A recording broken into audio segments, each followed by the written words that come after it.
Sonic Boom Episode 6, Cowbot. We start out with Tails' raspy voice reporting on Knuckles spinning around Sonic by using an acorn. Sonic is thrown to a palm tree and coconuts fall down, but not enough. And because Amy wasn't paying attention because she was yawning, an extra coconut lands on her head and Tails celebrates. It's good to show what the heroes do for fun in their downtime to show that they're really friends. Eggman threatens them in the Eggmobile and shows them a storm cloud. Never mind, he's really waiting for a robot to show up, but it looks like he's just pointing to a storm cloud that looks closer to him than it is. Like he could have had a weather machine. Finally, a Cowbot shows up, and the heroes all laugh at him, calling it lame, as if it's brand new that Eggman would send animal-shaped robots after him. Even though Eggman has a ladybug bot from the start of the series. You'd think a ladybug would be a lot stupider than a cow bot, but oh no, it's from Sonic 1.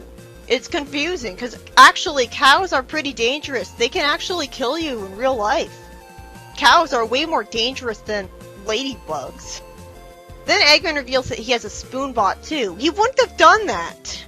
Granted, I'm smiling, but it's still stupid. Then Eggman says that the cow would vaporize everything in a 20-mile radius if it was destroyed, because it has something nuclear in it. That's impressively competent of him. Like, he's so dangerously genre-savvy in the show sometimes. The heroes run away from missiles, as I'm grateful for the actual tension. Knuckles is unfunny, and then the heroes make a plan, because Tails spotted an access panel that shouldn't be so obvious.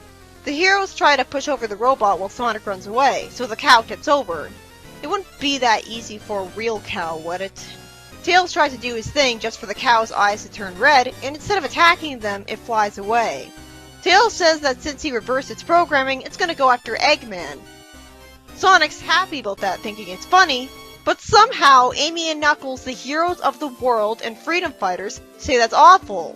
Well, that has to be the case, because otherwise they'd have all murdered Eggman by now, sending one of Tails' robots against them. But it's still very stupid of them. Sonic shows up to Eggman's door. Eggman's wearing his ridiculous pajamas, and Sonic lampshades that he should have a proper defense system. Yeah, logically he should. He would have won. Right before Eggman was about to answer the door, Sonic tried to walk away. But you'd think if Sonic was this impatient, he would have simply ran home in seconds. It sure was lucky for Eggman that he was right next to the door the instant that Sonic knocked on the door, so he could slowly walk up to it and answer the door before Sonic would walk away. He wouldn't walk, he would run. Then Tails asks him if he wants him to bring his defense system back online, and he decides to upgrade it for him.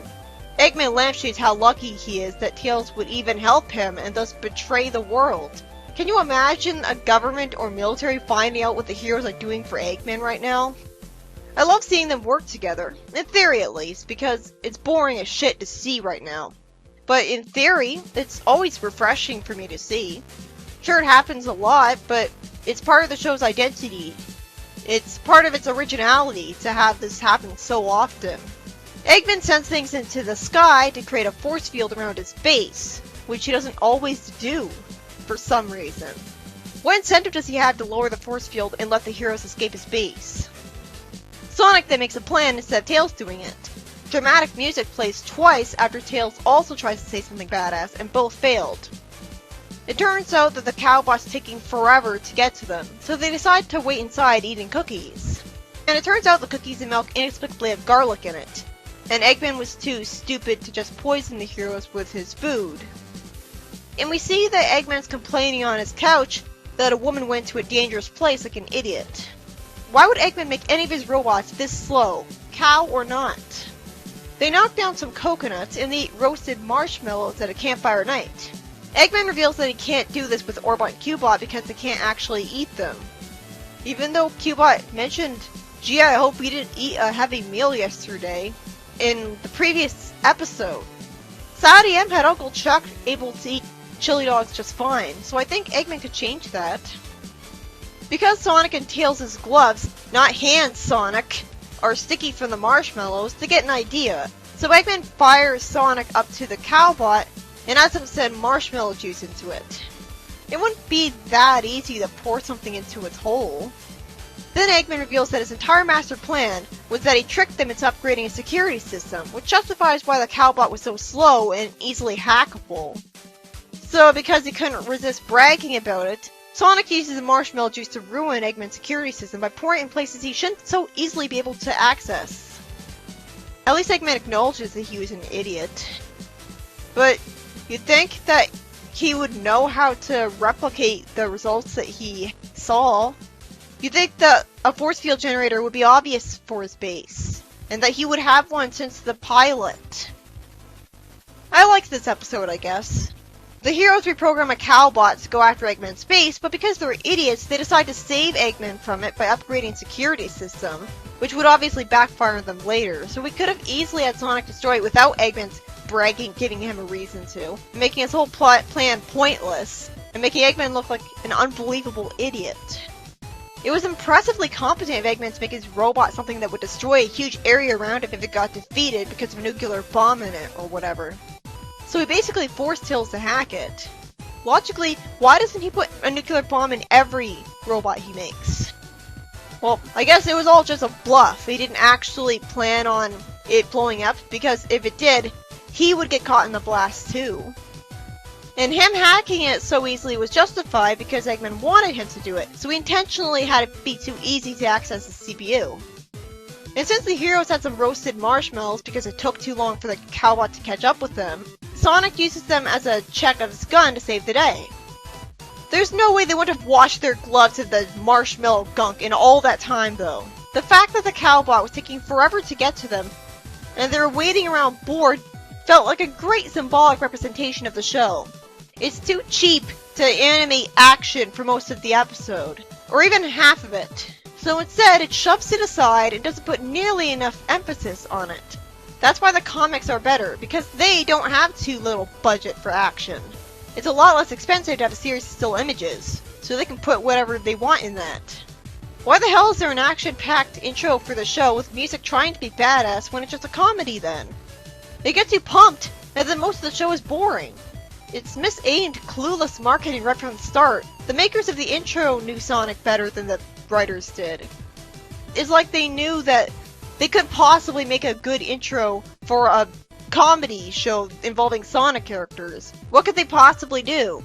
Oh, I know. Why don't you just make an intro like Friends had, where you just show clips of characters making jokes while all you hear is the theme song playing. Sonic Boom Episode 6-2, Circus of Plunders. I wish this had Captain Plunder in it. Eggman threatens the heroes in the desert with an octopus bot, and Sonic runs around it to tie some of its metal tentacles together. Amy hits it with her hammer, and Six flips over after jumping on the terrain. Eggman complains about the heroes moving around, and then Tails wastes time telling Sonic that his plane's weapon is ready. Sonic instantly gives away that the weapon won't work right, because he asks if he's sure it'll work.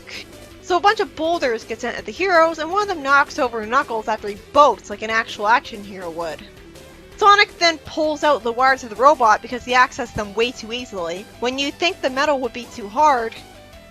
And Amy tells off Tails for his laser malfunction. Six then wonders if this isn't really Tails, which would have made more sense than Tails actually being this constantly incompetent. Why is he even an engineer if he's clearly bad at it? Why can't he get some other talent? And Tails acknowledges he made a mistake and flies off. For once, there's a sad moment in the show. But then it's offset because he immediately explains that he'll come back when he's fixed his laser, so it's not like he's planning on never coming back. Then T. Barker shows up to the heroes with a circus band. Sure was lucky for him that he happened to find them in here. He says that his performers ate bad sushi in the last town and fell ill, so he can't put on the show. And he manipulates Amy by saying the children will be disappointed. So naturally, the heroes volunteer for the circus, although Sonic is reluctant. Why would he think that they were qualified for the jobs? Wouldn't it be a specialized skill job? He's really desperate for workers. Logically, Sonic would instantly run home at super speed after this, not stick around just to instantly get manipulated into doing this by being told he's not capable. Barker immediately makes a huge tent show up, and Sonic gets worried because Tails is away from his communicator. Tails shoots a laser, and it somehow bothers Eggman all the way in his base. So, Tails made that laser, so how would it malfunction? Wouldn't he understand physics enough to know how his own devices should be to work right? Why would he screw this up at all? Why would he screw up at all? Well, it's better than it being a perfect Gary stew. Barker gets Knuckles hurt, and Amy gets really excited and wants to be an exciting performer. Then she actually lampshades that she's being given the lame job of a clown because she's a girl. She's not a clown, she doesn't have any makeup. At least this was lampshaded. Barker shoots Knuckles out of a cannon into a ceiling, Amy is humiliated in a forgettable way, and Sonic spin dashes all over the place in a circle, somehow staying inside it. Tails does a final test. Eggman tries to watch an inexplicable show called Dancing with the Robots when I think only he made robots. And Tails' laser inconveniences him. How? Then Barker decides to trap the heroes. And he reveals that his performers predictably weren't sick. They escaped. So he heard about them and set up a trap. So how'd he know that they'd be where they were in the desert? A tracking device he put on their clothes? Then he shows them an advertisement from Eggman because somehow he predicted that anyone would agree to buy stuff from him. Then he reveals that he ordered some robots as well. Being the Chekhov's gunman, Tails finds out his friends are gone because he wanted to tell them he fixed the lasers. Somehow Barker didn't think Tails would come save them after he failed to capture him with the rest of them, so he didn't come that prepared. And somehow Barker never thought to get rid of the heroes as communicators when he captured them. So Tails had an overly easy time locating the heroes with his plane, when they could just written it that he had a radar for his friends with their DNA in it for emergencies. Or a tracking device in their clothes. So he gets the heroes free way too easily, seconds later, and Sonic runs after Barker in the circle thing and easily gets out of it to trap him in it. Wait, if he could escape the cage that easily, what took him so long? How did he trap Barker so easily? Eggman then watches Barker panicking on his TV, revealing that he had been watching him the entire time. This episode had the heroes get kidnapped by a circus ringleader. And after wasting our time doing the generic things, Tails is the Chekhov's gunman, saving them with a laser from his plane he fixed. This kind of circus plot with the heroes was done way more interestingly in the Sonic X comic. The heroes all had to deal with badniks of Eggman instead of just doing generic circus acts with no twist. Sonic may have been juggling torches on a tightrope over a net, but it was an electric net. And he got saved in a creative way because the robot sidekicks landed in it while trying to do a circus act of their own. So even a story in the Sonic X comic by Ian Flynn was way more creative and interesting than this turned out to be, because there was a lot more variety, and the heroes had to deal with robots the whole time, which no figures a Sonic series, so there was better tension for an action series. And Eggman looked smart by separating the heroes from each other so they couldn't save each other. You know this episode's uninteresting when I spent most of the summary talking about a different story entirely from lack of interest. It wouldn't be that boring if I didn't already see this concept done better before. Why did Barker not remove or destroy the communicators? What was he thinking? He didn't think that they would have communicators? It'd be more natural for Tails to find the heroes and save them if he, well, it was circus in the middle of the same desert the heroes were just in, but he wouldn't have ever thought they were in a circus if Sonic couldn't call him and tell them where he was and what was happening. I can commend this episode on having a genuinely sad moment with Tails where he feels bad while making a mistake and wants to right things. Like, this is the Tails I know. But it's so confusing that his laser bothers Eggman. Does it teleport to him? How? How did he program that by accident? Does he have, like, magical metal powers that are why he can make any invention that he wants? And sometimes his magic goes awry, so that's why the inventions fuck up sometimes? Even then, even if he was using magic, it's hard for me to buy that he could do magical stuff by accident. You'd have to visualize something, and how could the magic misinterpret what you're trying to visualize that badly? At least it made sense that his vacuum turned on him in an earlier episode, because it may have detected that there was dust on him.